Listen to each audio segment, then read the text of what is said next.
আজকে আমি দেখাবো এসআইআর এর 2026-এর যে ড্রাফট লিস্টটা নেমেছে। এসআইআর এর নাম বাদ গেছে কি নাম আছে সেটা কীভাবে দেখতে হয় নিজের ফোন থেকে। গুগলে যেতে হবে, গুগলে গিয়ে লিখবে ইলেকট্রাল রোল। তো এখানে এই লিঙ্কটার মধ্যে যাবে, যাওয়ার পরে এখানে এইরকম একটা সারফেস খুলবে। এখানে নিজের এপিক নাম্বার বা ফোন নাম্বার দিয়ে সার্চ করা যাবে, যে যেটা পারো করবে। আমি তো এপিক নাম্বার দিয়ে করছি, এপিক নাম্বারটা এখানে দেব।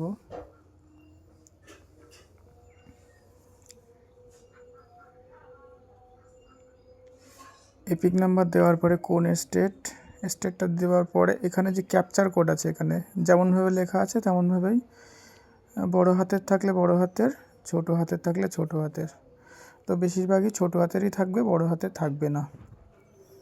এটা দিয়ে সার্চ করতে হবে। করার পরে এখানে তোমার নামটা যদি এসআইআর এর লিস্ট থেকে বাদ না গিয়ে থাকে তাহলে এখানে তুমি দেখতে পাবে। এসআইআর এর লিস্টে যদি নামটা থেকে থাকে অবশ্যই এখানে শো করবে, যদি না থাকে তাহলে তোমার বিএলওর সঙ্গে অবশ্যই কথা বলো।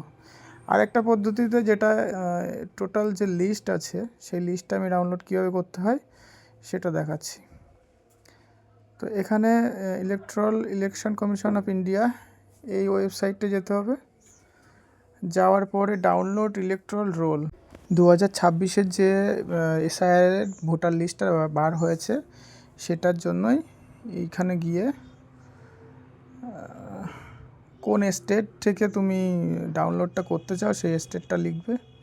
মানে কোন স্টেটের লিস্টটা তুমি চাইছো, কোন স্টেট থেকে নয়, কোন স্টেটের লিস্টটা তোমার চাই। এখানে জেলা সিলেক্ট করতে হবে। অ্যাসেম্বলি, যেখানে তোমার ভোট, মানে বিধানসভা, লোকসভা যেগুলো হয়। তারপরে এখানে আসতে হবে, এসে ক্যাপচার দিতে হবে। ক্যাপচারগুলো দেখো সব ছোট হাতেরই আসবে, বড় হাতের আসবে না। তো এখানে তুমি যে পার্ট নাম্বার, মানে যে বুথে তোমার ভোটটা দিতে হয় সেই বুথের নাম্বারটা জানা থাকলে এখানে লিখে দেবে, অথবা না জানা থাকলে এখানে খুঁজে একটার পরে একটা সার্চ করে খুঁজে দেখতে হবে। তারপরে ডাউনলোড সিলেকশন পিডিএফ ফাইলস, দেখো এখানে এটা ডাউনলোড হয়ে গেছে। তো ডাউনলোড হওয়ার পরে এটা থেকে তুমি তোমার নামটা আছে কি নেই সেটা তুমি দেখতে পারবে।